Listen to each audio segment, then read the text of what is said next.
حسبي ربي جل الله ما في قلبي غير الله. یہ مسئلہ آیا ہے کہ 14 اگست منانے کا شرعی حکم اور طریقہ کیا ہے. اس پر اگر 2-4 گھنٹے تقریر کرنا پڑے تو بھی ہو سکتی ہے، مگر میں اختصار سے خیر الکلام ما قل ودل ولم یمل کے تحت میں اس کو انتہائی مختصر چند فکروں میں سمیٹتا ہوں. اللہ پاک نے قرآن کریم کے اندر فرمایا ہے وَذَكِّرْهُمْ بِأَيَّامِ اللَّهِ، اور اے نبی صلی اللہ تعالی علیہ وسلم آپ ذکرہم لوگوں کو یاد دلائیے، لوگوں کو یاد دلائیے بے ایام اللہ، اللہ تعالیٰ کے دنوں کی، اللہ تعالیٰ کے دنوں کی یاد منانے کا یہاں حکم دیا گیا ہے. اب رہی یہ بات کہ اللہ تعالیٰ کے دن کون سے ہیں، تو صحیح مسلم کے اندر سیدنا عبداللہ بن عباس رضی اللہ تعالیٰ عنہما مشہور صحابی اور ائمہ اہل بیت میں سے ہیں. ان کی روایت موجود ہے کہ وہ فرماتے ہیں کہ میں نے حضرت ابی بن کعب رضی اللہ تعالیٰ عنہ سے اس آیت کا مطلب پوچھا تو انہوں نے جواب میں مجھ کو یہ ارشاد فرمایا کہ رسول اللہ صلی اللہ تعالیٰ علیہ وسلم نے ارشاد فرمایا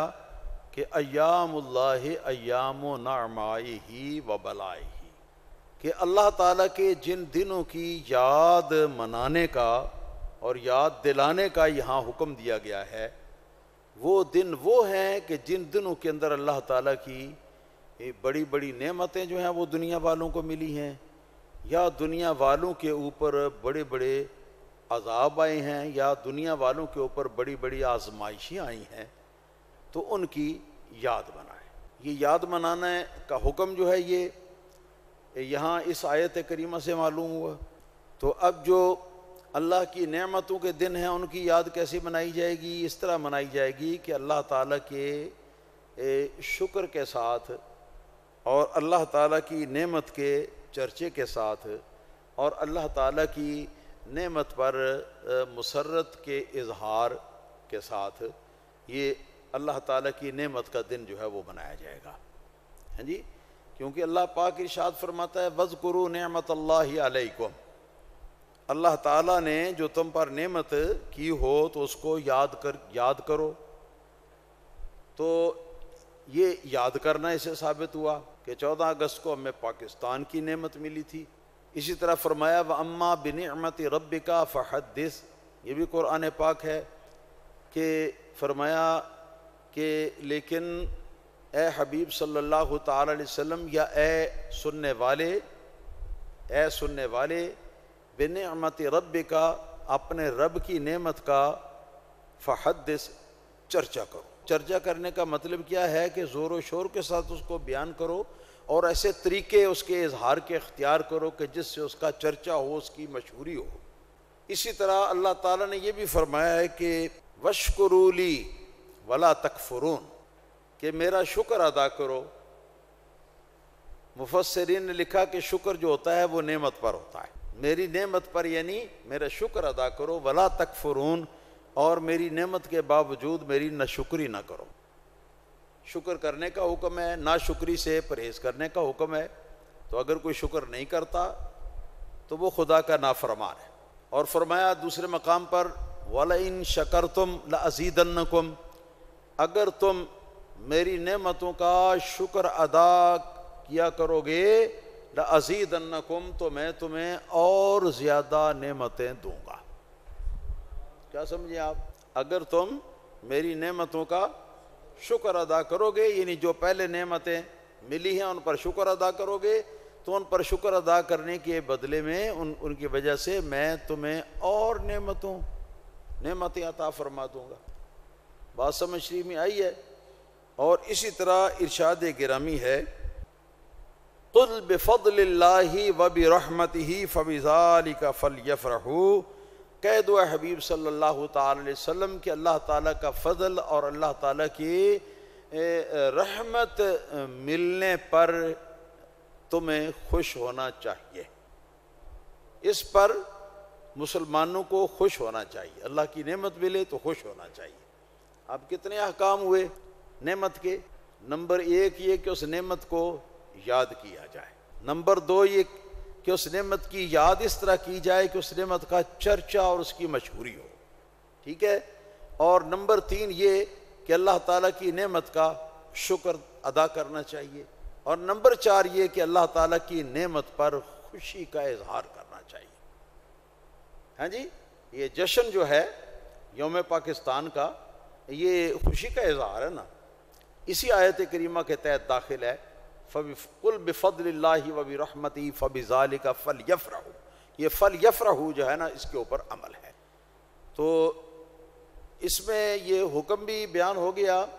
یوم پاکستان کے 14 اگست کو منانے کا، ہاں جی، کہ یہ حکم جو ہے یہ کیا ہے، یہ اللہ تعالیٰ کا یہ فرمان ہے، اور قرآن پاک کی 3-4 آیتیں میں نے پڑھ کر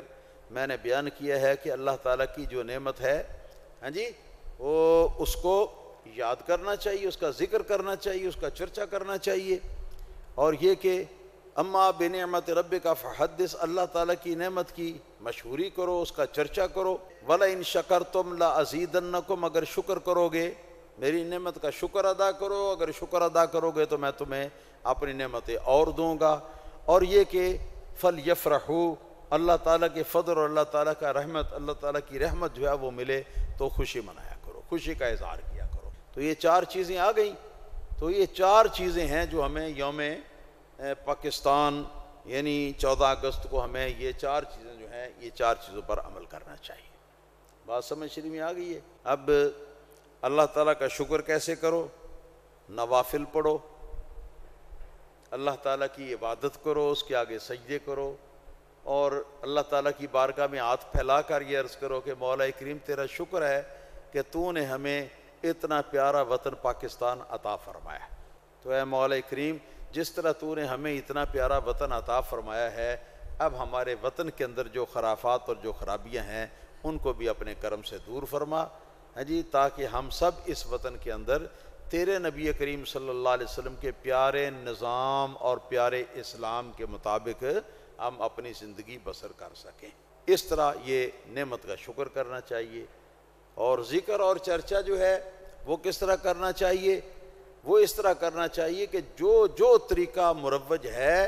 کسی چیز کا چرچا کرنے کا، کسی چیز کو بیان کرنے کا، دنیا کے اندر جو طریقہ اس کا مروج ہے، بشرطے کہ خلاف شرع نہ ہو۔ ہر ایسا طریقہ جو آج تک ایجاد ہوا نیا یا آج ایجاد ہو رہا ہے یا آئندہ قیامت تک ایجاد ہوگا، بشرطے کہ شرع شریف کے خلاف نہ ہو، ہر ایسے طریقے کے ساتھ آپ اس نعمت کا چرچا جو ہے وہ کر سکتے ہیں۔ اسی طرح اس نعمت کے اظہار پر خوشی منانے کا جو ہے وہ کیا ہے، یعنی وہ جشن منانا اس دن کا۔ تو یہ اس دن کا جشن جو ہے وہ بھی ہر ایسے طریقے سے جشن منایا جا سکتا ہے کہ جس طریقے سے دنیا کے اندر کسی بھی خوشی کی بات پر، کسی بھی نعمت پر خوشی منانے کا طریقہ دنیا کے اندر پایا جاتا ہے یا نہیں پایا جاتا، اور آئندہ وہ طریقہ جو ہے وہ پیدا ہوگا، نیا طریقہ۔ ہر ایسے طریقے سے خوشی کا جشن جو ہے وہ ہم منا سکتے ہیں، بشرطے کہ وہ طریقہ جو ہے شرع شریف کے خلاف نہ ہو، شرع شریف نے اس سے روکا نہ ہو۔ اب شرع شریف نے روکا ہے شراب سے، لہذا شراب پی کر گل گپاڑا کر کے اس دن کو منانا اور اس دن کی خوشی کرنا حرام۔ شرع شریف نے منع کیا ہے ناچ اور ڈانس سے، لہذا ناچ اور ڈانس اس موقع پر پیش کرنا حرام حرام حرام۔ اسی طرح آج کل رواج ہے کہ موسیقی بجا کر تو کسی بات کی خوشی کا اظہار کیا جاتا ہے یا کسی بات کا چرچا کیا جاتا ہے، اور موسیقی جو ہے شریعت کے اندر حرام ہے، لہٰذا ایسے طریقے سے یوم پاکستان کا جشن منانا اور جشن کے اندر اس کو شامل کرنا یہ حرام ہے اور ناجائز ہے۔ اسی طریقے سے کئی لوگ جو ہیں وہ شراب پی کر تو بدکاریاں کرتے ہیں اور پتہ نہیں کیا کیا کرتے ہیں، مگر یہ ساری چیزیں شریعت مصطفیٰ صلی اللہ علیہ وسلم کے اندر حرام ہیں، ہاں جی کل بھی حرام تھیں، آج بھی حرام ہیں اور آئندہ بھی حرام رہیں گے قیامت تک، تو ایسی چیزوں کو اس جشن کے اندر شامل کرنا یہ شرعاً حرام ہے۔ فلمی گانے اور اسی طرح عورتوں کی آواز کے اندر ترانے، یہ ساری چیزیں شرعاً حرام ہیں اور حرام ہیں، اور ایسے طریقے جو ہیں ان کو شامل کرنا یوم پاکستان کے منانے کے اندر شرعاً حرام اور حرام۔ اب رہ گیا کہ کیسے منائیں۔ ہر جائز طریقہ جو ہے خوشی منانے کا، اس طریقوں کو آپ اس میں استعمال فرمائیں۔ چراغاں کریں، جھنڈے لگائیں، جھنڈیاں لگائیں، جلوس نکالیں، جلسے نکالیں، اور ان کے اندر غیر شرع حرکتیں جو ہیں وہ نہ ہوں۔ اسی طرح مختلف پروگرام جو ہیں وہ پیش کیے جائیں۔ اسی طرح افواج پاکستان جو ہے وہ جس طریقے سے اپنی قوت کا، اپنی شوکت کا، اپنی طاقت کا مظاہرہ کرتی ہیں، تو سبحان اللہ،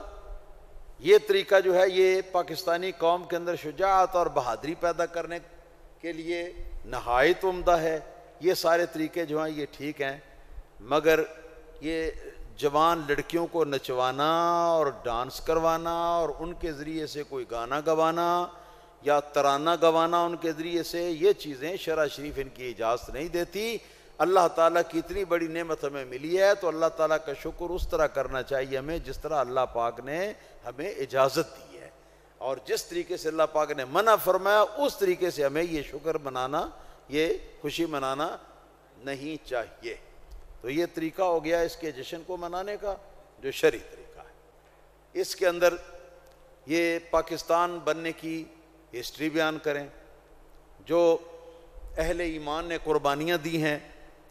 ہمارے آباء و اجداد نے قربانیاں دی ہیں، ہمارے بزرگوں نے قربانیاں دی ہیں، ہاں جی ہماری ماؤں اور بہنوں نے قربانیاں دی ہیں، اور نوجوانوں نے اور نوجوان بچیوں نے جو قربانیاں دی ہیں ان کے واقعات بیان کریں، بیان کر کے تو اپنی قوم جو ہے اس کو شجاعت اور بہادری پر اس کو ابھاریں، اور اس کے ساتھ ساتھ ان کو یہ اس بات کا بھی احساس دلائیں کہ یہ صحیح طریقے سے یوم پاکستان جو ہے اس کو منانا جو ہے اس کا طریقہ جو ہے وہ یہی ہے کہ جو اللہ تعالیٰ کی نعمت اتنی لاکھوں قربانیوں اور خون ریزیوں اور عزت لٹانے کے بعد جا کے اللہ تعالیٰ کی یہ عظیم نعمت حاصل ہوئی ہے، اس نعمت کی قدر بھی ہمیں اسی طرح کرنی چاہیے۔ لیکن آج اس نعمت کی قدر کوئی نہیں کرتا، جو بھی آتا ہے حکومت میں وہ لوٹ کر کھاتا ہے، ہاں جی وہ کرپشن میں سر سے لے کر پاؤں تک غرق ہو جاتا ہے، اس ملک کی خدمت کوئی نہیں کرتا، صرف اس ملک کو لوٹتے ہیں، اس ملک کو نقصان پہنچاتے ہیں۔ تو اس کی قدر کرنی چاہیے۔ یہ ساری چیزیں جو ہیں یہ ہمیں یوم پاکستان کے موقع پر یہ لوگوں کو بتانی چاہیے، اور خاص طور پر یہ بھی بتانا چاہیے کہ علماء دیوبند وہ علماء تھے، اس طرح وہابی علماء وہ علماء تھے کہ جن علماء نے پاکستان بننے کی مخالفت کی تھی، تحریک پاکستان کی مخالفت کی تھی، اور انہوں نے کہا تھا کہ پاکستان ہرگز نہیں بننا چاہیے، ہرگز نہیں بننا چاہیے،